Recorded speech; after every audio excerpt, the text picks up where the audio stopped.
for joining me. So this is a story about Namibian gold exploration. Some of you may be familiar with some of the gold exploration in Namibia, together with the family that I'm part of now, Haya Dawn and Alan Friedman. So I'll be taking you through this story. It is an earlier stage exploration story. Some surface discoveries have been made too, large-scale surface discoveries, and we'll be advancing that aggressively over the coming months. So let's just dig into that, some forward-looking statements. So this company is born out of a sort of a track record of Namibian success.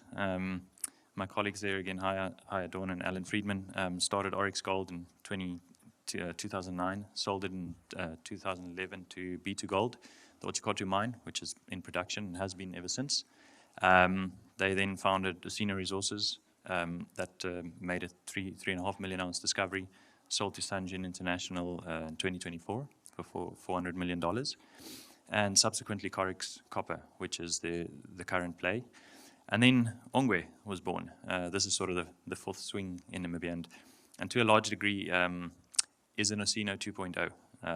Oryx is really an advanced project, where Ongwe is similar to Osino back in 2018, when there was some arm waving of where there's gold, and now there's a mine being built. So Ongwe pretty much, I founded it privately in a private co a couple of years back, whilst they were doing Osino. I'm born and bred Namibian and a very passionate one. I was putting together land packages in Namibia, gold exploration packages, trying my best not to follow Osino. So going into new areas, going into new basins, looking at first principles of exploration, and just started to sample, built up a team, and it took us probably about a year just to get a rock chip with 1 gram a ton in it. We really had to push through, fast forward to where we are now. We've got 3,500 square kilometers of tenement. We've got 2 surface discoveries, geochem discoveries, identified 2 major new gold systems. It does have a bit of history. From Private Co, I did a deal with a company called Great Quest Gold. I needed some capital market support.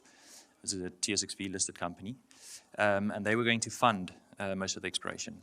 That didn't happen as well as planned, and at the same time, Haya and Alan were advancing gold play in Egypt, and after a couple of years of exploration, lots of smoke, not much fire, that also ran into some issues.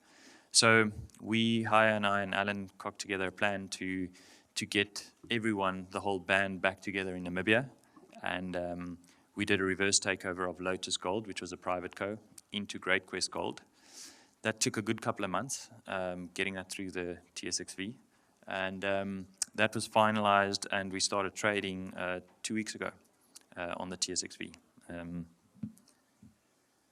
So it's an accomplished team, relevant experience, which is key.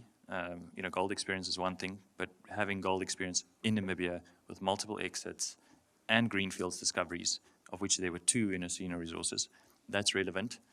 Big land package in arguably a tier 1 jurisdiction. We'd consider it the Switzerland of Africa. I live there. I'm raising my kids there. I'm not moving anywhere. I love it there. I'm the president and co-founder. Dave Underwood is the CEO. He was the previous VPX of Osino and the sort of brains behind the actual Twin Hills and Eureka discovery. And we've pretty much got the whole band back together in terms of the technical team that was involved with the discovery of the Osino, Twin Hills and Eureka deposits. Board is Haya and Alan, and Jed Richardson with the track record. Just quickly on the share structure, so we started trading 2 weeks ago. We got a tight share structure, 43 million shares outstanding, 27.5% management. Ross Beatty as an anchor shareholder at 6%. Decent retail, 40.5%. We did do a concurrent financing with the RTO, 4.85 million, and that was done at 50 cents.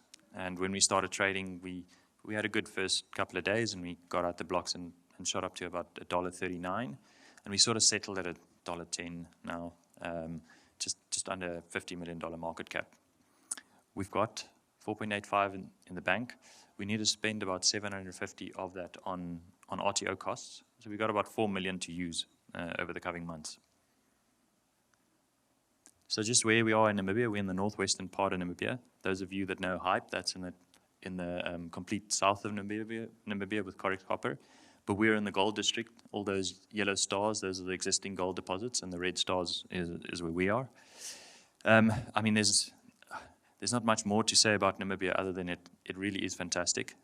Cheap drilling, we're getting bedrock drilling at $30 a meter, RC drilling at $50, and diamond drilling at $150. Easily accessible, great infrastructure, just all around a fantastic place to work in. So this is a snapshot pretty much of what the whole Namibian gold industry is in Namibia. And if you'd looked at this map 15 years ago, you would have seen one star there. That would have been the Navajap gold deposit, which was discovered in 1987. That's in fact where I started my career, not in 1987, but as a junior geologist, and cut my teeth in gold exploration in Namibia. In the last 15 years, the rest came along. Resources were drilled, Otjikoto, discoveries were made, greenfields discoveries, Twin Hills, Eureka, most recently Kokosep, owned by We Are Gold, an Australian company. They own the blue tenements, and that's a $800 million market cap company now. Discovery was made 2.5 years ago, and it's sitting at about 3 million ounces. So it really is a jurisdiction that yields multi-million ounce discoveries, open pittable deposits, lovely to work, great metallurgy, vanilla metallurgy, no refractory deposits in Namibia. And that pretty much sums up the competition in the country in terms of gold exploration. Weird because there's been almost unprecedented gold exploration success in the last 15 years. But it is a complete greenfields jurisdiction. There aren't any brownfields projects sitting around waiting to, for someone to give it a relook. It's got a couple of intercepts. You got to find the stuff yourself. That scares away a lot of juniors. It takes a good couple of years to put the tenements together. It takes a good couple of years to find the new gold systems. And we've fine-tuned that process in the last 10 years. How to acquire the tenements, how to do the target generations. This is all orogenic gold systems. Structure is everything. We've got a great geological database in Namibia of the whole country is covered in 200-meter line spacing magnetics, geological database, radiometrics, and we figured out how to map these structures. They're long, deep, long-lived structures. You want complexity on them, where they twist and turn. That's where the deposits are. And they come and go. They're 20 or 30 kilometers away from each other on similar structures. So you need large land packages when tackling this, which we've got. And we'll be using this platform to aggressively expand and build a pyramid of projects over the coming months and years. We see an absolute fantastic future for gold exploration in Namibia, and we're at the forefront of that. So this map is of the Omatjete project, which is a long strike from Kokosep. And this shows the true potential of Namibia. So Kokosep was discovered 2.5 years ago through simple surface geochem work. We quickly georeferenced where it is, did our interpretation of the structures, and noticed what we call now the Okondeka fault zone, which runs in a northeastern direction. Pegged the tenements, did the surface work, soil geochem, and picked up what's now the Manga discovery. At the time, we didn't have the tenements to the east. Our interpretation showed that there are major structural systems to the east in the right geology. And so recently we've opened up the entire block to the east with another 50-kilometer strike to the east. We use a multi-element strategy. It's dirt cheap surface work, soil sampling, run it through the PXRF, and pick up multi-elements, which we then, those anomalies, analyze for gold. So Manga is a surface discovery, and one thing you need to know about Namibia is In a general sense, most of the country is covered by a capping of what we call concrete. It's a hard calcareous capping which sort of sits as a blanket over the bedrock. It's usually not very thick. It's 5 to up to as high as 30 to 40 meters thick, but generally sort of 5 to 10 meters. It doesn't obscure the anomalies on a regional scale, but when you identify the anomalies, it's irritatingly frustrating because you can't see the geology. So we need to use things like bedrock drilling to really refine targets, and that's what we're doing in the next steps. So that's Manga. That's a geochemical surface discovery. We've done some initial drilling on it. You're looking at a heat map of gold in soil. That's about 4.5 kilometers long by 1 kilometer wide. We hit wide low-grade mineralization. We believe we're on the edge of the system. This type of mineralization you don't find anywhere in Namibia unless it's close to or right next to a serious deposit. And it's all under 5 to 15 meters of cover. So those black dots, that's what we're embarking on in the next 2 to 3 months. We use an RC rig. We need a hammer because it's hard. You drill 5 to 10, 15 meters deep till you hit the top of bedrock, and you sample the first meter in bedrock. So we do that 25 meters by 200 meters. That hones us in to really get tight drill targets, which is going to be our next round of exploration. So that's what we're going to be doing at Manga. Along strike, we're aggressively extending our mineralization, our surface exploration, because we've got another 50 kilometers to cover. The other discovery is called Belmont. That's northwest, about 70 kilometers northwest of our Omatjete project.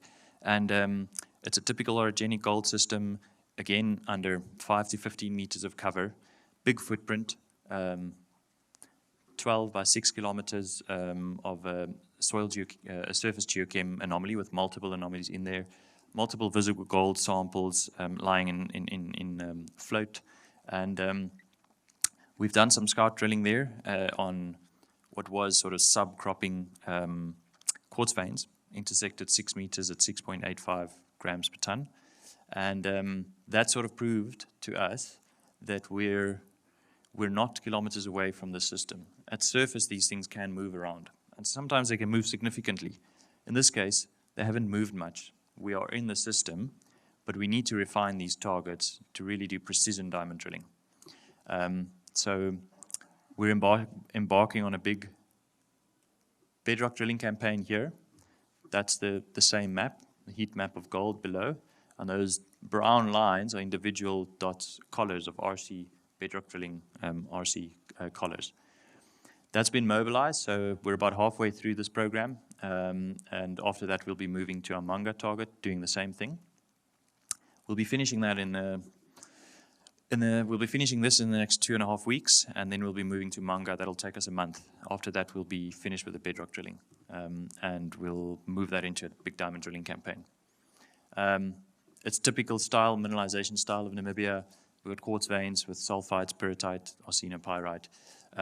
It's the stuff we know. It now needs refinement and then proper drilling. We've got another target which we call sort of our dark horse. It's called K17. It's an atypical Namibian deposit. It's a copper gold system, oddly high copper gold grades and rock chips, 21 gram a ton gold, 16% copper, with molybdenum up to a couple of thousand ppms in samples, and uranium, a couple of hundred ppm uranium. This one we keep in our back pocket. We admittedly don't understand the system. It's atypical for Namibia, and we're advancing this in the background by using some consultants that can assist us to understand the system and get that get a proper exploration plan together. So in the meantime, over the next couple of months, it's going to be about 2 months more of bedrock drilling, refining targets, whilst aggressively doing regional exploration in parallel. And come sort of May, we'll be looking at advancing into a big diamond drilling campaign, 5,000 to 7,000 meters, depending on how good the bedrock results are. We'll be announcing the bedrock results as it goes along. I mean, part of our job is to educate the market on what to expect in those bedrock results. You're effectively closing your eyes, and every 25 meters you're taking a rock chip. So you could be taking it in the wall rock, you could be on the quartz veins. We're expecting not necessarily ore grades, but we're expecting a good couple of 100 meters up to kilometers of continuous anomalisms that fit a structural model. And those will become our drill targets. So when you talk about catalysts, yes, there'll be catalysts in the next sort of 2 to 3 months of the bedrock drilling assays. And then there'll be catalysts, big catalysts later in the year, in the second half of the big diamond drilling that we're going to be doing. And that pretty much, so that's what it looks like. That's what the cover looks like. And it's 10, 15 meters deep. And we just use the RC rig to poke through that. So that pretty much brings us to the story of Ongwe.